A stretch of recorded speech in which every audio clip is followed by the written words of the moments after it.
Достар сәлем! В этом уроке мы с вами продолжим тему выражения своих желаний на казахском языке. В этом уроке мы рассмотрим, как мы скажем на казахском «я хотела бы», «я хотела». У меня на канале еще есть урок, как мы скажем на казахском «я хочу». В описании оставлю ссылку. Если не смотрели, можете посмотреть. Также хочу сказать, если вы не подписаны на мой канал, подписывайтесь, чтобы я дальше для вас могла снимать уроки.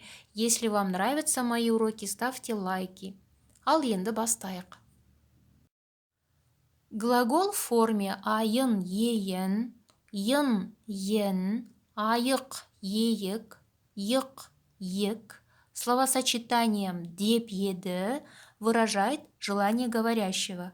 По значению эта форма соответствует русскому словосочетанию «хотел», «хотела», «хотел бы» или «хотела бы». Также, когда эти суффиксы присоединяются к корню глагола, всегда соблюдается закон сингармонизма. Достар, обратите внимание на эту таблицу. При присоединении этих суффиксов есть нюанс. В первом, во втором, в третьем лице, в единственном и во множественном числе присоединяются суффиксы айын, еен, ен, ен. А в первом лице во множественном числе присоединяется айық, еек, йық, ек. Потом идут словосочетания деп еді, к нему присоединяется личное окончание. Дальше сейчас приведу примеры, и вам будет яснее. Возьмем глагол бару, идти, ехать. В единственном числе в первом лице будет мен барайн деп едім. Слово бар у нас твердое, заканчивается на согласный звук, поэтому добавляется твердый суффикс айын, который начинается с гласного звука. Потом к слову еді добавляется окончание первого лица, личное окончание, да? Мен барайн деп едім. Второе лицо сен барайн деп едің. Уважительная форма сіз барайн деп едіңіз. Третье лицо ол барайн деп еді. Во множественном числе біз барайық деп едік, а также можно сказать біз барайн деп едік. То, что я сказала выше, да, здесь можно добавлять суффикс айық, а также можно добавлять суффикс айын. Они значение не меняют, просто они варьируются. Можно и то использовать, и этот суффикс использовать. Во втором лице, во множественной форме сендер барайн деп едіңдер. Уважительная форма сіздер барайн деп едіңіздер. Третье лицо олар барайн деп еді. В третьем лице нету личных окончаний. Теперь возьмем глагол келу. Приходить, приезжать. Например, в первом лице в единственной форме мен ертең келейін деп едім. Мен ертең келейін деп едім. Я хотела бы завтра прийти. Во множественном числе в первом лице біз ертең келейін деп едік. Біз ертең келейін деп едік. Или же біз ертең келейік деп едік. Біз ертең келейік деп едік. Значение одинаково, но суффиксы разные, да? Можно и то использовать. Мы хотели бы завтра прийти. Переводится. Примеры во втором лице. В этой форме во втором и в третьем лице чаще употребляется вопросительная форма. Вопросительная форма в казахском языке образуется с помощью частиц маме, бабе, папе. В этом случае мы используем, в этой форме используется частица пе. А также обратите внимание, если в других грамматических формах в казахского языка частица пе всегда стоит в конце предложения, а в этой форме оно не стоит в конце предложения. Например, возьмем глагол ұйықтау, спать. Сен ұйықтайын деп пе едің? Сен ұйықтайын деп пе едің? Ты хотел спать? Обратите внимание, да? Пе стоит после слова деп.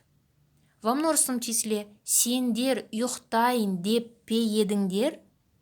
Сендер ұйықтайын деп пе едіңдер? Вы хотели лечь спать? Примеры во втором лице. Вопросительное предложение, которое образуется с помощью вопросительных местоимений. Возьмем глагол бару – ехать. Например, сен қашан барайын деп едің? Сен қашан барайын деп едің? Ты когда хотел поехать? Во множественном числе сендер қашан барайын деп едіңдер? Сендер қашан барайын деп едіңдер? Вы когда хотели поехать? Примеры. Уважительной форме, второе лицо, вопросительная форма с помощью частицы «пе». Возьмем глагол төлеу – платить. Сіз төлейін деп пе едіңіз? Сіз төлейін деп пе едіңіз? Вы хотели бы заплатить? Во множественном числе сіздер төлейін деп пе едіңіздер? Сіздер төлейін деп пе едіңіздер? Вы хотели бы заплатить?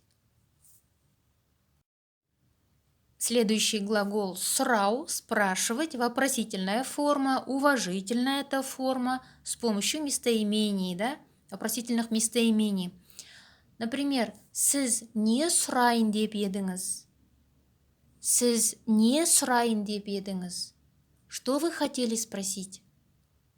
Во множественном числе сіздер не сұрайын деп едіңіздер?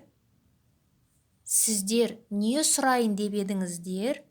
Что вы хотели спросить? Теперь примеры от третьего лица.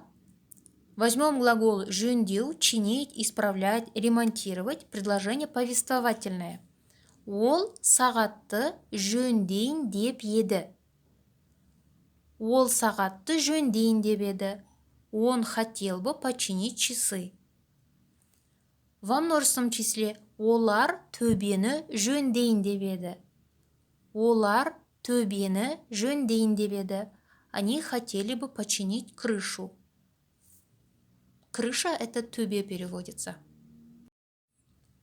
Теперь вопросительное предложение со словом жөндеу, чинить, да? Например, ол сағатты жөндейін деп пе еді? Ол сағатты жөндейін деп пе еді? Он хотел починить часы? Во множественном числе олар төбені жөндейін деп пе еді? Олар төбені жөндейін деп пе еді? Они хотели починить крышу? Достар, теперь задание для вас. Можете видео остановить, подумать, сделать паузу, потом проверить себя. Например, я хотела бы немного отдохнуть, как скажем на казахском, мен кішкене демала деп еді. Во множественном числе мы хотели бы вам показать наш дом. Біз сіздерге үйімізді көрсет деп еді. Здесь мы используем два суффикса, да, которые значение не меняют, но просто есть два суффикса в первом лице во множественном числе. Подумайте. Я хотела бы немного отдохнуть. Мен кішкене демалайын деп едім. Мен кішкене демалайын деп едім. Мы хотели бы вам показать наш дом. Біз сіздерге үйімізді көрсетейік деп едік.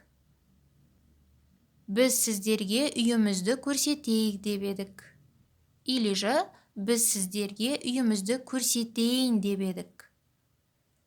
Біз сіздерге үйімізді көрсетейін деп едік.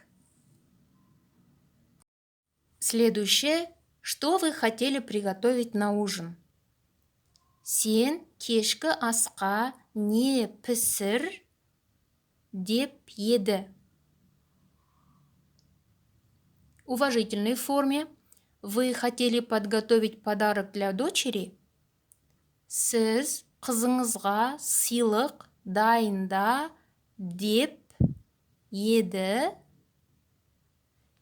Второй пример – это вопросительная форма с помощью частиц, да?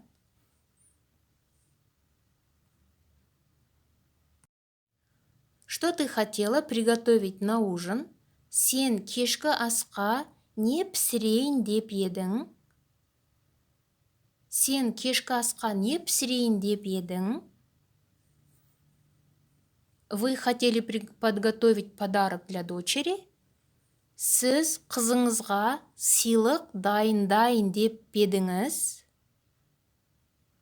Сіз қызыңызға сыйлық дайындайын деп едіңіз? В третьем лице он хотел бы купить квартиру в центре города. Ол қаланың орталығынан пәтер сатып ал деп еді. Следующий пример. Уважительная форма, второе лицо, множественная форма, вопросительное предложение. Вы хотели посмотреть кино? Сіздер кино қара деп еді. Он хотел бы купить квартиру в центре города. Ол қаланың орталығынан пәтер сатып алайын деп еді. Ол қаланың орталығынан пәтер сатып алайын деп еді.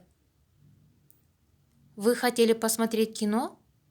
Сіздер кино қарайын деп едіңіздер? Сіздер кино қарайын деп едіңіздер? Достар, в казахском языке есть такой глагол «қалау». Оно переводится как желать, выбирать, возводить, сооружать. Например, қалағаныңды ал, возьми, что тебе нравится. Қалағаныңды ал. Например, еще такое выражение есть. Мейлі қалағаның болсын. Мейлі қалағаның болсын. Пусть будет так, как ты желаешь. Достар, глагол «қалау» также может использоваться как «хочу», «хотела», «желать», «предпочитать». Например, обратите внимание на эти примеры. Я хочу, чтобы дети занимались спортом. Мен балалардың спортпен айналысқандарын қалаймын. Мен балалардың спортпен айналысқандарын қалаймын. Он хотел, чтобы они приехали в Астану. Ол олардың Астанаға келгендерін қалады. Ол олардың Астанаға келгендерін қалады. Я не хочу или я не желаю, чтобы ты много тратила денег. Мен сенің көп ақша жұмсағаныңды қаламаймын. Мен сенің көп ақша жұмсағаныңды қаламаймын. Здесь обратите внимание, как образуются эти предложения со словом «қалау». Здесь к глаголу, например, присоединяется, например, айналысқандарын, келгендерін, жұмсағандарын. К корню глагола добавляется суффиксы -ған, -ген, потом идут окончания, да, окончания притяжательные, падежные окончания.